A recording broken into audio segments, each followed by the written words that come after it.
उन्होंने पार्टी की सदस्यता ग्रहण की है और हमारे सभी मीडिया के साथियों, आपको हमारे प्रदेश अध्यक्ष जी ने बताया कि एक तरह से ज्यों-ज्यों 2025 की तरफ हम लोग बढ़ रहे हैं, वैसे वैसे आप स्पष्टता से देखिए कि हम लोगों के गठबंधन पार्टी और सरकार की तरफ लोग अधिक से अधिक मुखातिब हो रहे हैं और आपके सामने उसका स्पष्ट प्रमाण है। और आपने देखा है कि इसमें सभी वर्ग के लोग हैं, समाज के सभी हिस्से के लोग हैं और खास तौर से जो समाज का गरीब तबका है उसके अधिक लोग हैं।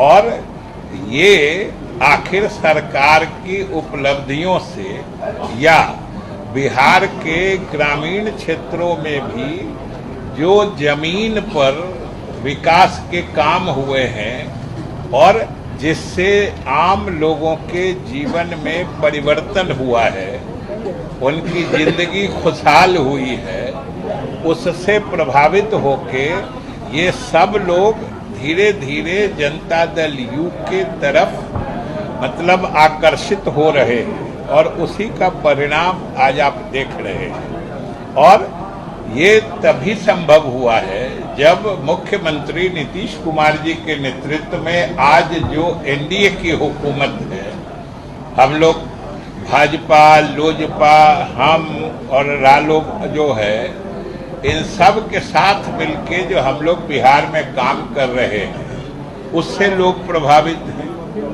और एक तो ये बात है, तो सबसे तो पहले जो हमारे अध्यक्ष जी ने हमारे नए और नौजवान साथियों का पार्टी में स्वागत किया है, हम भी अपने सभी साथियों के साथ आज जो लोग शामिल हो रहे हैं उनका भी हम स्वागत करते हैं और अभिनंदन करते हैं।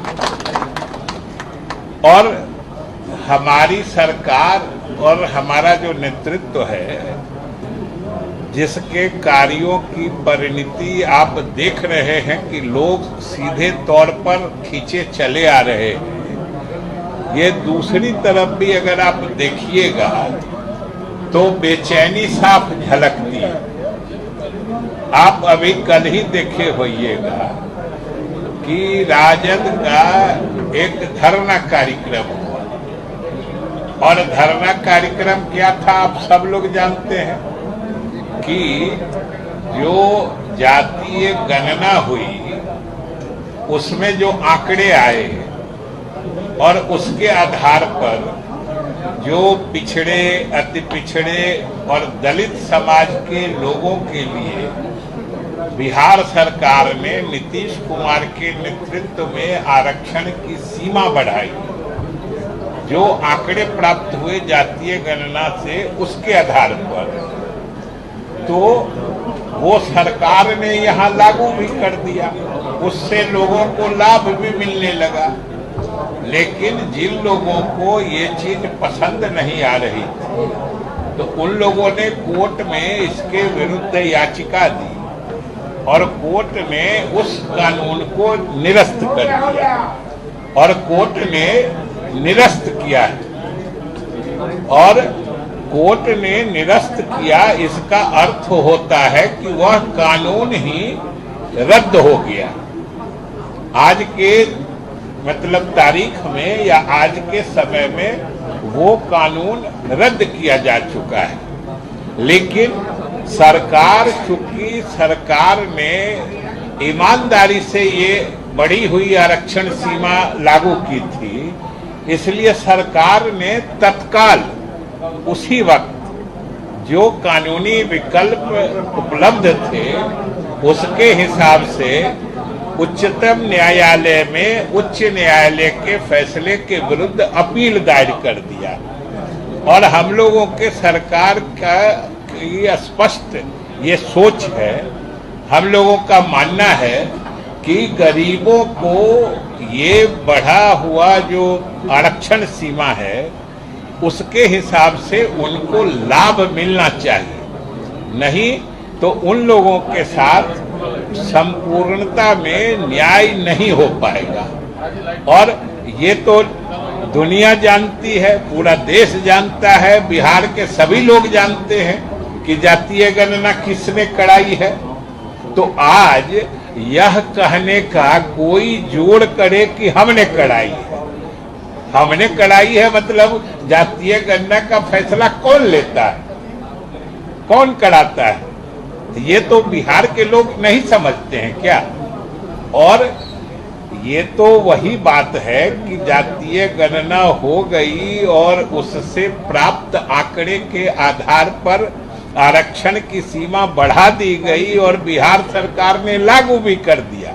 बिहार के गरीबों को उसका हक मिलने लगा था, लेकिन न्यायालय ने कानून निरस्त कर दिया है। हम लोग उसके खिलाफ भी उच्चतम न्यायालय गए हैं। और साथ ही हम यह भी बता देना चाहते हैं कि जिसी वक्त ये बिहार विधायिका ने बिहार सरकार या मुख्यमंत्री द्वारा प्रस्तावित इस कानून को पास किया, तत्काल मुख्यमंत्री ने केंद्र सरकार को पत्र लिख के इस कानून को 9वीं अनुसूची में शामिल करने का अनुरोध भी भेज दिया। तो ये सरकार इस मामले में कदम उठा चुकी है। लेकिन आज के तिथि में जब वो कानून ही नहीं है तो 9वीं अनुसूची की बात कैसे की जा सकती है। और ये बात अभी जो पिछला विधानसभा सत्र था, जो मॉनसून सत्र था, उसमें भी एक हमारे साथी ने, विपक्ष के साथी ने विधानसभा में ये प्रस्ताव लाया था। तो हमने कहा था, विधानसभा में कहा था, लेकिन हमको आश्चर्य है कि आज भी जो अगर मांग करते हैं कि इस कानून को 9वीं अनुसूची में डाला जाए, तो किस कानून को डाला जाएगा? आज तो वो कानून ही रद्द है। तो सबसे पहले समझने की ये बात है, और हम लोगों की कार्य योजना ये है, मुख्यमंत्री नीतीश कुमार की सोच ये है कि हम सुप्रीम कोर्ट गए हैं और बिहार सरकार पूरी उम्मीद में है कि सुप्रीम कोर्ट न्याय करेगा और बिहार सरकार ने जो गरीबों के हित में आरक्षण सीमा बढ़ाने का फैसला किया है, सुप्रीम कोर्ट उसको बरकरार रखेगा या फिर से बहाल कर देगा। हम ये सोच लगा के बैठे हैं, और जब बहाल हो जाएगा मतलब हमारा कानून फिर से जीवित हो जाएगा, तब फिर उसके 9वीं अनुसूची में शामिल करने की कार्रवाई के लिए हम लोग बात करेंगे। जिस समय कानून बनाया उस समय भी हम लोगों ने 9वीं अनुसूची में उसको शामिल करने की बात की। आज तो कानून ही रद्द हो गया है और सुप्रीम कोर्ट से हम लोग उम्मीद लगाए हैं कि कानून बहाल कर दे उच्चतम न्यायालय, फिर हम लोग उसके 9वीं अनुसूची में शामिल करने की भी बात करेंगे, चूंकि हम पहले भी कर चुके हैं। तो आज के समय में इस तरह की बात करना, ये तो हम आप ही लोगों से के माध्यम से बिहार के जनता के अदालत में ही बात रख रहे हैं कि ये क्या है, ये गरीब की हमदर्दी है कि हमदर्दी का ढोंग है।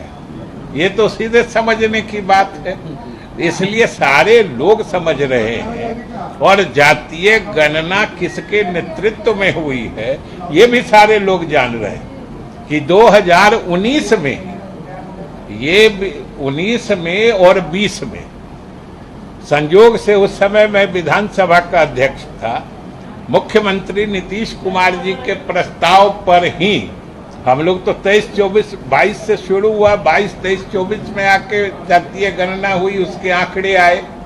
लेकिन 19 और 20 में विधानसभा में चूंकि आसन पर हम ही थे, मुख्यमंत्री के प्रस्ताव पर बिहार के विधानसभा ने सर्वसम्मत, यानी सभी दलों के विधायकों ने उसको अपना समर्थन दिया था कि जातीय जनगणना होनी चाहिए और जातीय गणना बिहार में हो।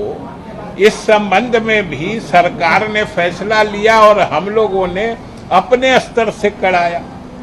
ये बात सही है कि हम लोगों के मुख्यमंत्री नीतीश कुमार के पहल सोच और इस निर्णय पर सभी दल सहमत हुए। इसमें हम कोई छिपाना नहीं चाहते, सब दल तो सिर्फ सहमत थे। ये सोच और गरीबों को हक दिलाने की बात की शुरुआत, पहल और निर्णय ये सिर्फ और सिर्फ नीतीश कुमार का था।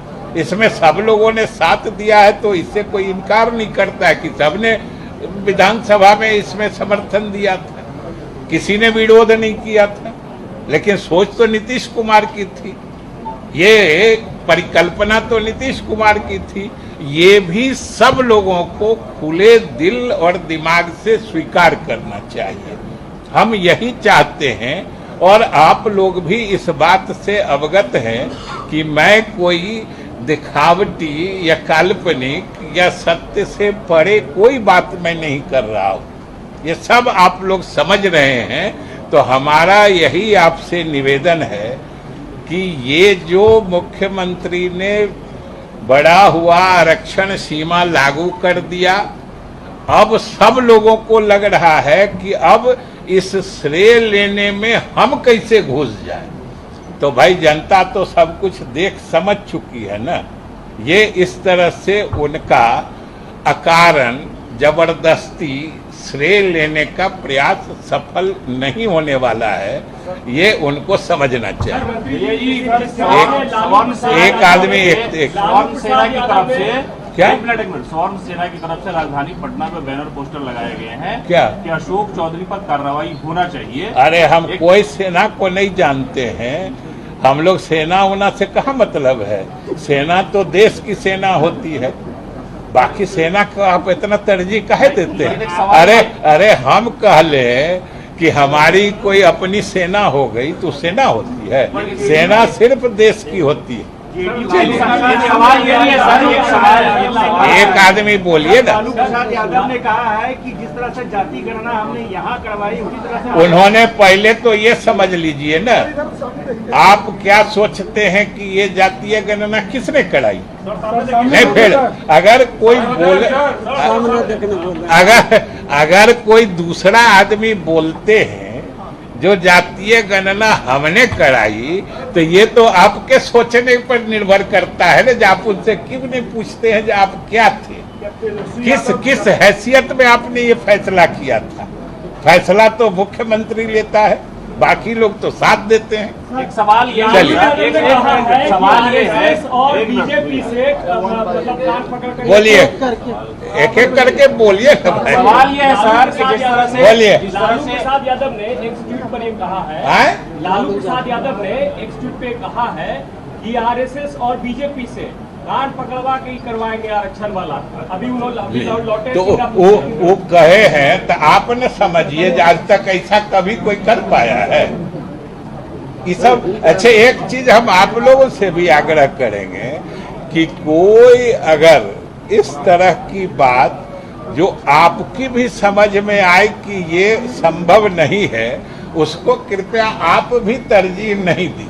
अब किसी को सेना बना देते हैं। भाई सेना तो हम लोग देश की जानते हैं, और तो कोई दूसरा सेना होता नहीं। आपको आज तक कहीं उदाहरण मिला है 18-20 साल के इतिहास में जो नीतीश कुमार कभी किसी के दबाव में आज तक आए हैं?